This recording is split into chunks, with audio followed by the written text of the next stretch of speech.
إن الحمد لله نحمده ونستعينه ونستغفره ونعوذ بالله من شرور أنفسنا ومن سيئات أعمالنا من يهده الله فلا مضل له ومن يضلل فلا هادي له وأشهد أن لا إله إلا الله وحده لا شريك له وأشهد أن محمدًا عبده ورسوله يا أيها الذين آمنوا اتقوا الله حق تقاته ولا تموتن إلا وأنتم مسلمون يا أيها الناس اتقوا ربكم الذي خلقكم من نفس واحدة وخلق منها زوجها وبث منهما رجالا كثيرا ونساء واتقوا الله الذي تساءلون به والأرحام إن الله كان عليكم رقيبا يا أيها الذين آمنوا اتقوا الله وقولوا قولا سديدا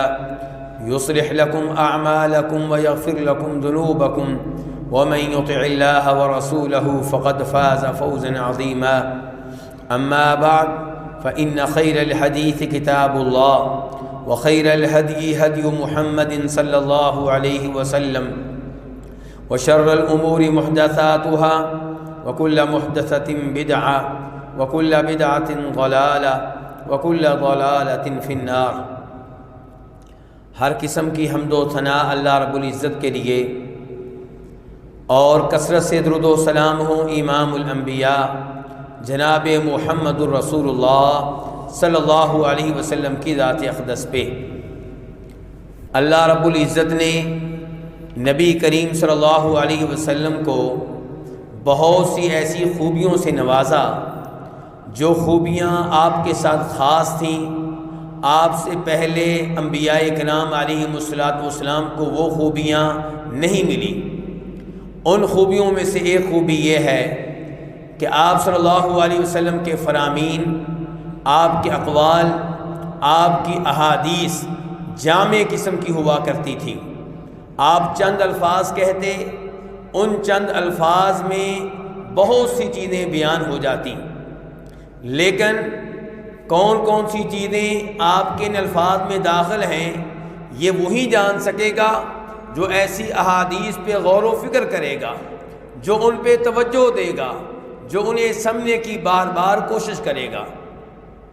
آپ علیہ الصلوۃ والسلام کی انہی بابرکت احادیث میں سے ایک حدیث آپ کے سامنے رکھنا چاہوں گا، جسے امام بخاری، امام مسلم اور دیگر ائمہ حدیث جناب ابو موسیٰ اشعری رضی اللہ تعالیٰ عنہ سے روایت کرتے ہیں۔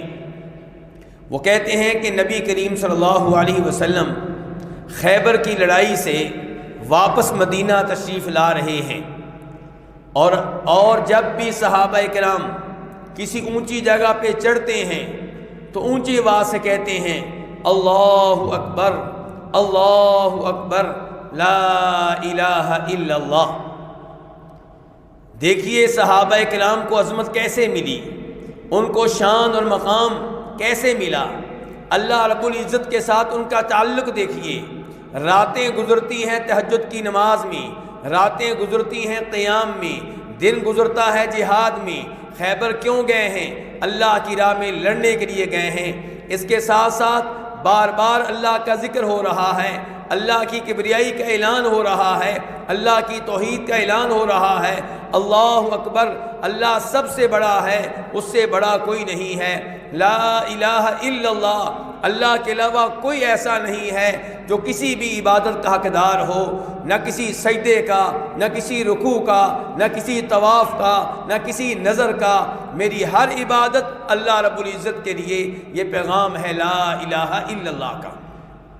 تو صحابہ کرام جہاد کے سفر سے واپس آ رہے ہیں، بڑا مقدس سفر ہے، اللہ کی راہ میں یہ سفر ہے، اس کے ایک ایک قدم پہ نیکیاں لے رہے ہیں۔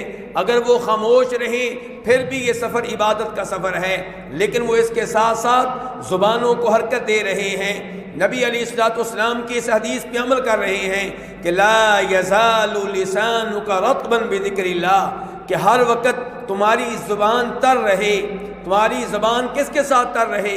اللہ کے ذکر کے ساتھ۔ ہر وقت تمہاری زبان سے ایسے الفاظ نکل رہے ہوں جن الفاظ میں اللہ کا تذکرہ ہو، اللہ کی حمد بیان ہو رہی ہو، اللہ کی تسبیح بیان ہو رہی ہو، اور اللہ رب العزت کی کبریائی کا، توحید کا اعلان ہو رہا ہو۔ صحابہ اکرام بڑے جوش میں ہیں، ان کو پتہ ہے کہ ہم یہ کلمات کس کے لیے کہہ رہے ہیں؟ اللہ کی طرف۔ اس لیے نیتوں میں اخلاص ہے، نیتیں صاف ہیں، اور چونکہ جذبہ ہے، اللہ سے تعلق ہے، اللہ کی طرف توجہ ہے، اس لیے ان کی آواز خوب بلند ہو رہی ہے، اللہ اکبر لا الہ الا اللہ۔ نبی علیہ السلام نے جب یہ منظر دیکھا تو آپ نے کہا انکم لا تدعون اصم ولا غائبا وانما تدعونه سمیعا قریبا وهو معکم، کہ جسے تم پکار رہے ہو وہ غائب نہیں ہے، جسے تم پکار رہے ہو وہ بہرا نہیں ہے۔ یہ ہے تسبیح۔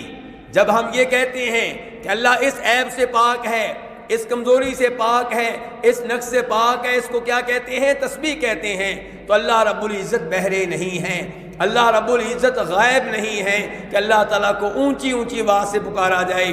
فرمایا اربعوا علی انفسکم، اپنے اوپر رحم کھاؤ، اپنے آپ کو مشقت میں نہ ڈالو، اتنی اونچی آواز سے یہ الفاظ نہ کہو کہ تم مصیبت میں پڑ جاؤ، مشقت میں پڑ جاؤ۔ جس کو تم پکار رہے ہو وہ بہرا نہیں ہے تو پھر کیا ہے؟ فرمایا سمیع، وہ تو سننے والا ہے، ہر آواز کو سننے والا ہے۔ آپ آہستہ آواز سے بات کریں، اس کا ذکر کریں، وہ سنتا ہے، اونچی آواز سے بات کریں، اس کا ذکر کریں، وہ سنتا ہے۔ سمیع اللہ رب العزت کے ناموں میں سے ایک نام ہے جس سے ہمیں پتہ چلتا ہے اللہ تعالیٰ کی قوت سماعت کا۔ انسان بھی سننے والا ہے، فَجَعَلْنَاهُ سَمِيعًا بَصِيرًا، لیکن انسان کی قوت سماعت محدود ہے۔ کمرے کے اندر جو آواز ہوگی سنتا ہے، ساتھ والے کمرے کی آواز کو نہیں سنتا۔ انسان کے سننے کی عمر بھی محدود ہے، ایک وقت تک سنتا ہے، آخری عمر میں بہرا ہو جاتا ہے، اور جب قبر میں جاتا ہے تو سننے کی صلاحیتوں سے بالکل محروم ہو جاتا ہے۔ اللہ رب العزت ازل سے لے کر اب تک سننے والے ہیں۔ سمیع کا اطلاق اللہ پہ بھی ہوتا ہے، سمیع کا اطلاق انسان پہ بھی ہوتا ہے، لیکن معنی و مفہوم کے لحاظ سے اتنا فرق ہے کہ آپس میں کوئی مقابلہ ہی نہیں ہے۔ اللہ تعالیٰ کا تو معاملہ یہ ہے کہ جناب عائشہ فرماتی ہیں کہ الحمدللہ الذی وسع سمعہ الاصوات، کہ میں اس اللہ کی حمد و ثنا بیان کرتی ہوں جس اللہ کی قوت سماعت ہر آواز کا احاطہ کیے ہوئے ہے۔ کوئی ایسی آواز نہیں ہے جس کو اللہ تعالیٰ سننے والے نہ ہوں۔ پھر فرماتی ہیں کہ نبی علیہ السلام کے پاس ایک عورت آتی ہے جسے اس کے خاوند نے کہہ دیا تھا کہ تو میرے لیے ایسے ہے جیسے میری ماں ہوتی ہے، تو مجھ پہ ایسے حرام ہے جیسے مجھ پہ میری ماں کی پیٹھ حرام ہے۔ زہار کر لیا، عورت پریشان ہو چکی ہے، اس بڑھاپے میں میں کہاں جاؤں گی؟ میرے بچے کس کے پاس رہیں گے؟ خاوند کے پاس رہیں گے تو تربیت کون کرے گا؟ میرے پاس رہیں گے تو پھر ان کا نان و نفقہ کون برداشت کرے گا؟ نبی علیہ السلام کے پاس آتی ہیں، آپ کے سامنے درخواست رکھتی ہیں، آپ خاموش ہیں، آپ کہتے ہیں میں تمہارے لیے کچھ نہیں کر سکتا۔ تو اللہ رب العزت نے آسمان سے یہ آیت نازل کی، قد سمع اللہ قول التی تجادلک فی زوجہا وتشتکی الی اللہ واللہ یسمع تحاورکما ان اللہ سمیع بصیر۔ یہ آیت میں آپ کے سامنے کیوں رکھ رہا ہوں؟ تاکہ آپ کو اپنے رب کا پتہ چلے۔ اللہ تعالیٰ کی صرف ایک صفت کا تذکرہ کر رہا ہوں، اللہ کے سننے کا۔ اس ایسے سے آپ کو پتہ چلے گا کہ اللہ کی قوت سماعت کس قدر وسیع ہے۔ فرمایا اللہ تعالیٰ نے اس عورت کی آواز سن لی، تجادلکا، جو آپ سے بحث و مباحثہ کر رہی تھی اپنے خاوند کے بارے میں کہ اللہ کے رسول کچھ کیجئے، میں کہاں جاؤں؟ وتشتکی زوجہا، اپنے خاوند کی شکایت کر رہی تھی۔ فرمایا واللہ یسمع تحاورکما، اے میرے نبی آپ جو اس عورت سے کہہ رہے تھے اور وہ عورت جو کچھ آپ سے کہہ رہی تھی، اللہ سب کچھ سن رہا تھا۔ ان اللہ سمیع بصیر، اللہ ہر آواز کو سننے والا ہے، اللہ ہر چیز کو دیکھنے والا ہے۔ جناب عائشہ کہتی ہیں کہ میں اللہ کی حمد و ثنا بیان کرتی ہوں، میں نبی علیہ السلام کے ساتھ تھی، اسی کمرے میں تھی، گھر کے ایک کونے میں تھی، میں اس عورت کی آوازیں نہیں سن سکی، آسمان والے نے عرش کے اوپر سے اس کی آوازیں سنی ہیں۔ الحمدللہ الذی وسع سمعہ الاصوات۔ تو اللہ رب العزت سننے والے ہیں، لیکن کوئی پکارنے والا ہو۔ اللہ تعالیٰ سننے والے ہیں لیکن کوئی مانگنے والا ہو۔ اللہ تعالیٰ سننے والے ہیں لیکن اللہ سے کوئی رابطہ کرنے والا ہو۔ میرے بھائیوں، نبی علیہ الصلوۃ والسلام کہہ رہے ہیں کہ اللہ بہرے نہیں ہیں بلکہ سننے والے ہیں، اللہ غیب نہیں ہے بلکہ قریب ہیں۔ اور یہاں پہ غور کیجئے گا، نبی علیہ الصلوۃ والسلام نے یہ نہیں کہا کہ اللہ تعالیٰ غیب نہیں ہے بلکہ حاضر ہیں۔ حاضر کا لفظ نہیں بولا۔ آج کل ہم لوگ اللہ رب العزت کے لیے حاضر ناظر کا لفظ استعمال کرتے ہیں، بلکہ ہم تو نبی علیہ الصلوۃ والسلام کے لیے استعمال کرنا شروع ہو گئے ہیں۔ ہمارے عقائد میں اس قدر خرابیاں آ چکی ہیں کہ جس کی کوئی حد نہیں ہے۔ لیکن نبی علیہ الصلوۃ والسلام نے کبھی بھی کسی بھی حدیث میں اللہ پہ حاضر کا لفظ استعمال نہیں کیا۔ ہم نے اللہ کو چھوڑ کے مخلوق پہ شروع کر دیا۔ نبی علیہ الصلوۃ والسلام نے کہا ہے کہ اللہ تعالیٰ غیب نہیں ہے، آگے آپ کہتے کہ حاضر ہیں، نہیں، یہ نہیں کہا۔ اللہ تعالیٰ غیب نہیں ہے بلکہ قریب ہیں۔ اور میرے بھائیوں، قریب ہیں کیا اس کا مطلب ہے؟ کیا ہر ایک کے قریب ہیں؟ امام ابن تیمیہ رحمہ اللہ نے اس مسئلے کو واضح کیا ہے کہ اللہ کا قریب ہونا یہ کوئی عام وصف نہیں ہے، یہ کوئی عام صفت نہیں ہے، یہ بڑی عظیم الشان اعلیٰ مقام کی حامل صفت ہے۔ یہ کافر کو نہیں ملتی، یہ کس کو ملتی ہے؟ یہ مسلمان کو ملتی ہے۔ جو اللہ کی عبادت کر رہا ہو اسے ملتی ہے، جو اللہ کی سے دعائیں کر رہا ہو اس سے ملتی ہے۔ اسی لیے اللہ تعالیٰ کہتے ہیں وَإِذَا سَأَلَكَ عِبَادِي عَنِّي فَإِنِّي قَرِيب۔ جب آپ سے میرے بندے میرے بارے میں پوچھیں تو ان کو بتا دو کہ میں قریب ہوں۔ یا اللہ تو کس کے قریب ہے؟ فرمایا اجیب دعوت الداعی اذا دعانی، جب دعا کرنے والا مجھ سے دعا کر رہا ہوتا ہے تب میں اس کے قریب ہوتا ہوں۔ تو اللہ تعالیٰ مسلمان کے قریب ہوتے ہیں، جو اللہ کی عبادت کر رہا ہو اس کے قریب ہوتے ہیں۔ لوگ کہتے ہیں پھر اس آیت کا مطلب کیا ہوگا کہ وَنَحْنُ أَقْرَبُ إِلَيْهِ مِنْ حَبْلِ الْوَرِيدِ۔ اللہ تعالیٰ تو کہتے ہیں کہ ہم انسان کے قریب ہیں، اس کی شارک سے زیادہ، اس کی شارک سے بڑھ کر ہم اس کے قریب ہیں۔ اس کا کیا مطلب ہوگا؟ میرے بھائیوں، وہاں پہ اللہ کے قرب سے مراد اللہ کا ذاتی قرب نہیں ہے، وہاں پہ اللہ کا قرب فرشتوں کے لحاظ سے ہے کہ اللہ تعالیٰ فرشتوں کے لحاظ سے انسان سے اس کی شارک سے زیادہ قریب ہیں۔ اسی لیے کہا ہے اِذْ يَتَلَقَّى الْمُتَلَقِّيَانِ عَنِ الْيَمِينِ وَعَنِ الشِّمَالِ قَعِيدٌ، کہ میں کب تمہارے قریب ہوتا ہوں تمہاری شارک سے بڑھ کر، ہم کب تمہارے قریب ہوتے ہیں تمہاری شارک سے بڑھ کر۔ فرمایا جب گفتگو کرنے والا گفتگو کرتا ہے اور اس کے دائیں بائیں ہمارے دو فرشتے بیٹھے ہوتے ہیں، وہ ہر حرکت کو نوٹ کر رہے ہوتے ہیں، ہر بات کو لکھ رہے ہوتے ہیں، تو یہ اللہ کا ذاتی قرب نہیں ہے۔ اللہ کے فرشتے انسان کے قریب ہوتے ہیں۔ یہ وہی انداز ہے جو انداز دیگر احادیث میں آتا ہے، دیگر آیات میں آتا ہے کہ فَإِذَا قَرَأْنَاهُ فَاتَّبِعْ قُرْآنًا، جب ہم تلاوت کر لیں تب آپ نے تلاوت کی پیروی کرنی ہے۔ یعنی کہ ہمارا فرشتہ جبریل علیہ السلام جب وحی لے کر نازل ہوں، جب وہ وحی مکمل کر لیں تب آپ تلاوت کریں، جب وہی وہ پڑھ رہے ہوں تب آپ تلاوت نہ کریں، تب آپ توجہ سے دھیان سے سنیں۔ تو یہاں پہ بھی اللہ نے کیا کہا؟ فَإِذَا قَرَأْنَاهُ، جبکہ یہ تلاوت جبریل کی ہے، اللہ رب العزت کی نہیں ہے، یہ قرات جبریل کی ہے، اللہ رب العزت کی نہیں ہے۔ بالکل یہی انداز ہے وَنَحْنُ أَقْرَبُ إِلَيْهِ مِنْ حَبْلِ الْوَرِيدِ۔ تو اللہ رب العزت قریب ہیں، کس کے قریب؟ جو اللہ کی عبادت کریں۔ اللہ قریب ہیں کس کے؟ جو اللہ کے لیے سجدے میں گر جائے اور اپنی پیشانی کو زمین پہ لگا لے، اللہ رب العزت اس کے قریب ہوتے ہیں۔ تو میرے بھائیوں، ہم کس دنیا میں پھر رہے ہیں؟ سیاستدانوں کی خبریں، کھلاڑیوں کی خبریں، اداکاروں کی خبریں، گلوکاروں کی خبریں، اور قرآن ہمیں اللہ کی طرف بلا رہا ہے۔ کبھی اللہ کے بارے میں خبریں لیا کریں، اللہ کے ناموں کے بارے میں، اللہ کی صفات کے بارے میں، اللہ کے افعال کے بارے میں، تاکہ ہمیں احساس ہو اللہ کی ذات کتنی عظیم ذات ہے۔ ہم ادھر ہی پھرتے رہتے ہیں، انہی کے دائیں بائیں گھومتے رہتے ہیں، کوئی کس کو آئیڈیل بنا رہا ہے، کوئی کس سے متاثر ہو رہا ہے، کسی نے کس کی محبت میں اپنے دل کو آباد کر رکھا ہے۔ لیکن جب ہم صبح و شام اللہ میں دلچسپی لیں گے، اللہ کے ناموں میں دلچسپی لیں گے، اللہ کی صفات میں دلچسپی لیں گے، تو پھر ہمیں اللہ سے بڑھ کر کوئی نظر نہیں آئے گا، پھر اللہ سے بڑھ کر ایسا کوئی نہیں ہوگا جس کی محبت سے ہم اپنے دل کو آباد کریں، پھر اللہ سے بڑھ کر کوئی ایسا نہیں ہوگا جس کا تذکرہ ہماری زبان پہ آئے۔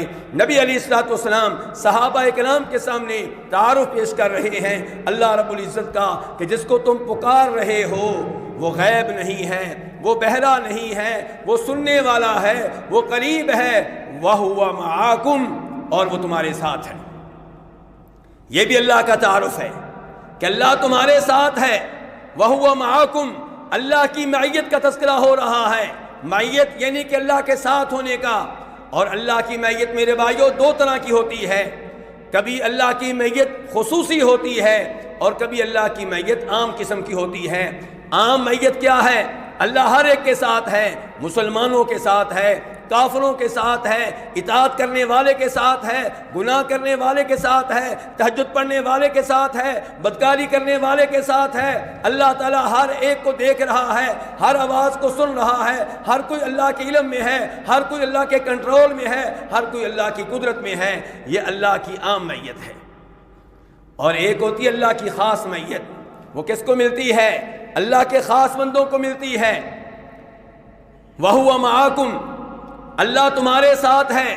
یہ صحابہ کرام جو جہاد کے سفر میں ہیں، یہ صحابہ کرام جو اللہ اکبر اللہ اکبر لا الہ الا اللہ پڑھ رہے ہیں، اللہ ان کے ساتھ ہے، عام طور پہ بھی، خاص طور پہ بھی۔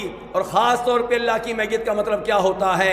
اللہ جن کے ساتھ خصوصی طور پہ ہوتا ہے، اللہ تعالیٰ ان کی مدد کرتا ہے، اللہ ان کی نصرت کرتا ہے، اللہ ان کو توفیق دیتا ہے، اللہ انہیں دشمنوں سے بچاتا ہے۔ یہ اللہ تعالیٰ کی خاص معیت ہے۔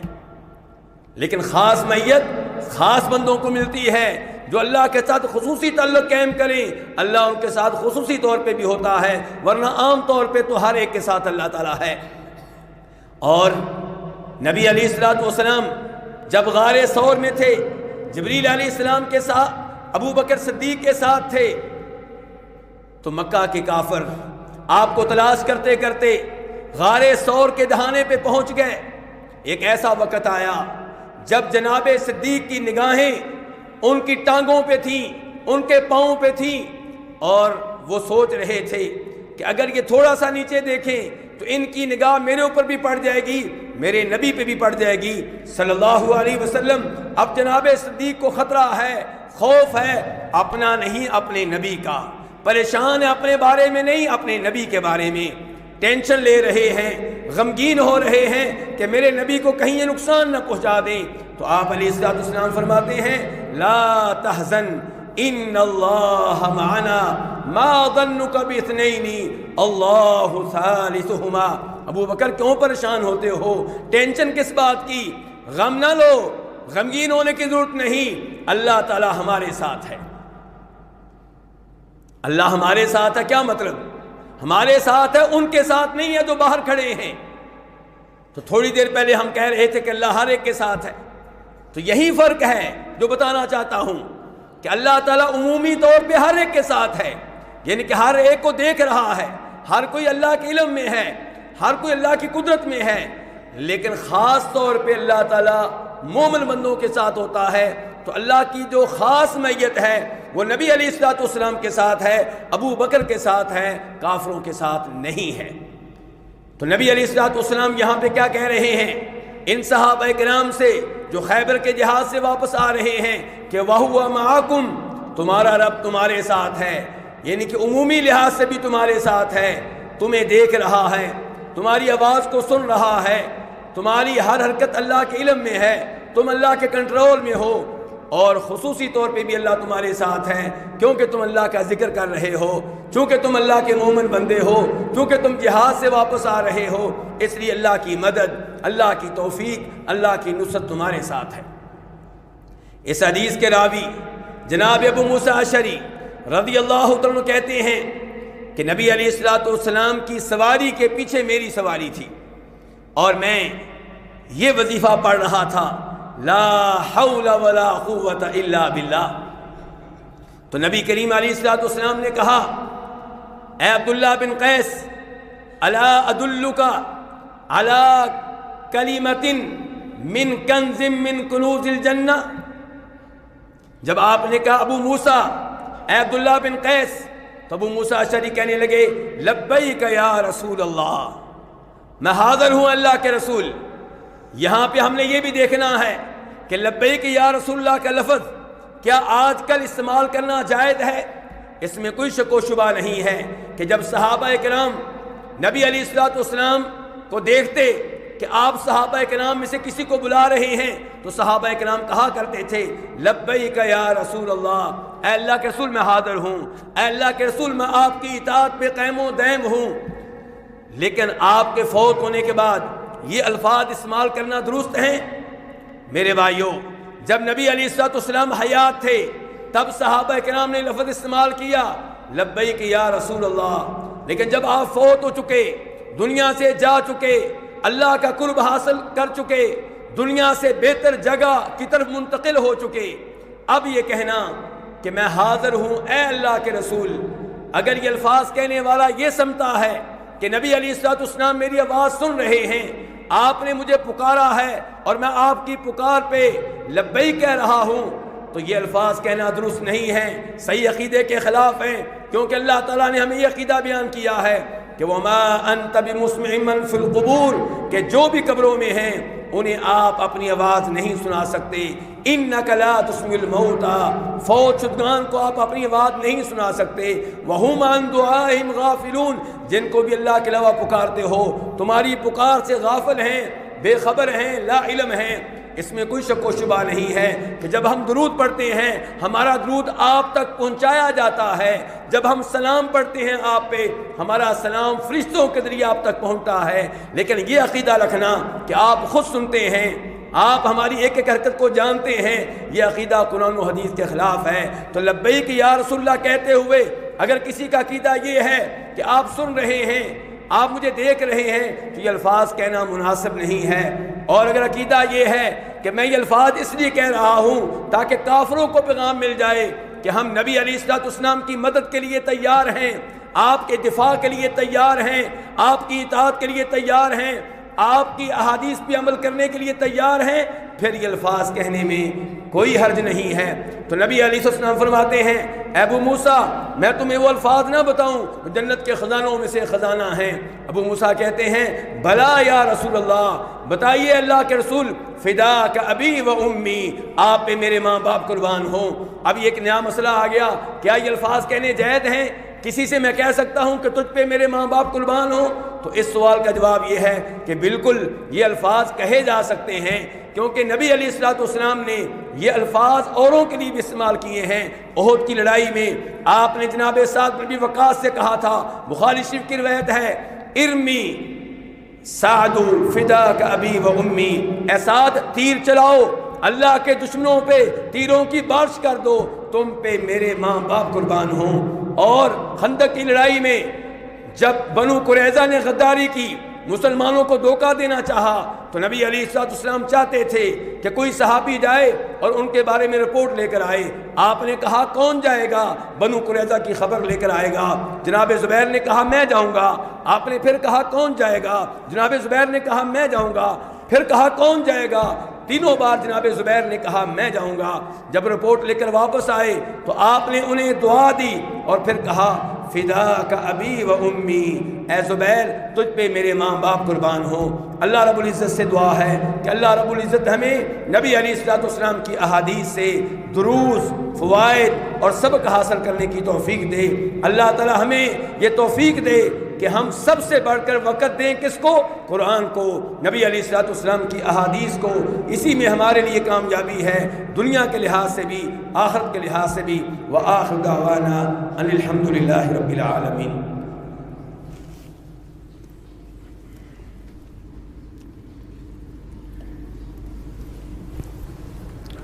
ان الحمد للہ نحمده ونستعینه ونستغفره ونعوذ باللہ من شرور انفسنا ومن سیئات اعمالنا من يهده الله فلا مضل له ومن يضلل فلا هادي له واشهد ان لا اله الا الله وحده لا شريك له واشهد ان محمدا عبده ورسوله.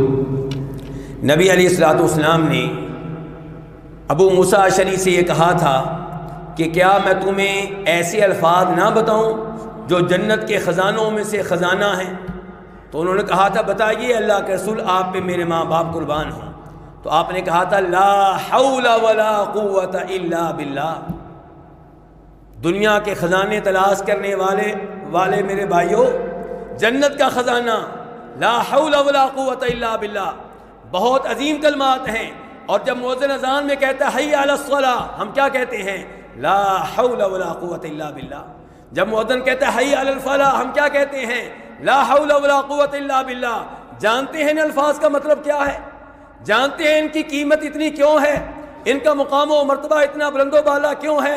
اور جو یہ الفاظ ان الفاظ کے معنی و مفہوم پہ غور کرتے ہوئے کہے گا، اس کا ثواب اور ہوگا، اس کے فوائد اور ہوں گے۔ اور جو ان الفاظ کا معنی نہیں جانتا ہوگا یا یہ الفاظ کہتے ہوئے ان الفاظ کے معنی پہ غور و فکر نہیں کرے گا، اس کا ثواب اور ہوگا۔ لا حول ولا قوت الا باللہ کہ کوئی بھی نیکی ہو وہ میں خود نہیں کر سکتا جب تک کہ اللہ میری مدد نہ کرے، اللہ مجھے طاقت نہ دے۔ کوئی بھی مال میں حاصل نہیں کر سکتا جب تک کہ اللہ طاقت نہ دے۔ مجھے صحت نہیں مل سکتی جب تک کہ اللہ نہ دے۔ مجھے علم نہیں مل سکتا جب تک کہ اللہ نہ دے۔ مجھے اقتدار نہیں مل سکتا جب تک کہ اللہ نہ دے۔ مجھے جاب نہیں مل سکتی جب تک کہ اللہ نہ دے۔ لا حول ولا قوت الا باللہ۔ کسی حادثے سے بچنا، کسی مصیبت سے بچنا، کسی طلاق سے بچنا، کسی بیماری سے بچنا، کسی بھی آفت سے بچنا، کسی ذلت سے بچنا، کسی رسوائی سے بچنا ممکن نہیں ہے جب تک بچانے والا اللہ نہ ہو۔ یعنی کہ لا حول ولا قوت الا باللہ، میں کچھ بھی نہیں ہوں، جو کچھ میرے پاس ہے اس کی طرف سے ہے، اور آئندہ بھی مجھے جو عزت ملے گی، جو نعمت ملے گی، وہ اللہ کی طرف سے ہوگی، اور جس مصیبت سے محفوظ رہوں گا وہ میرا کمال نہیں ہوگا، اللہ کا کمال ہوگا۔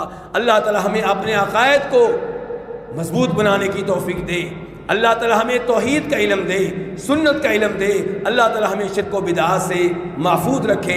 یا اللہ ہمارے دلوں میں قرآن کی محبت ڈال دے، ہمارے دلوں میں اپنے نبی کی احادیث کی محبت ڈال دے صلی اللہ علیہ وسلم۔ ربنا آتنا فی الدنیا حسنہ وفی الآخرۃ حسنہ وقنا عذاب النار۔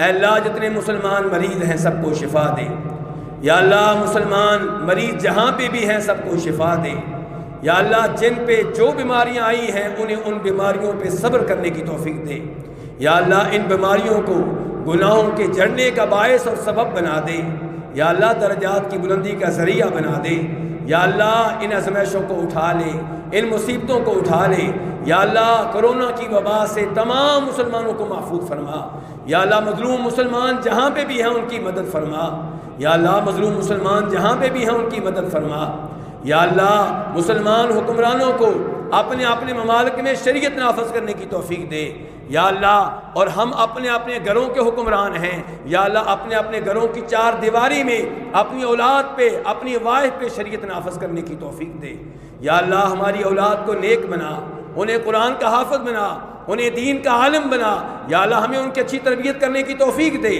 یا اللہ ہمیں جب بھی موت دینا ایمان پہ دینا، اسلام پہ دینا، توحید پہ دینا، روز قیامت ان میں شامل فرمانا جن کی نبی علیہ السلام شفاعت فرمائیں گے، جو آپ کے جھنڈے کے نیچے کھڑے ہوں گے، جو آپ کے حوض سے پانی پینے کا اعزاز حاصل کریں گے۔ یا اللہ دنیا آخرت کے فتنوں سے محفوظ فرما۔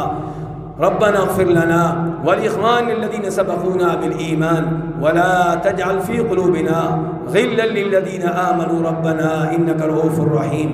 سبحان ربك رب العزة عما يصفون وسلام على المرسلين والحمد لله رب العالمين۔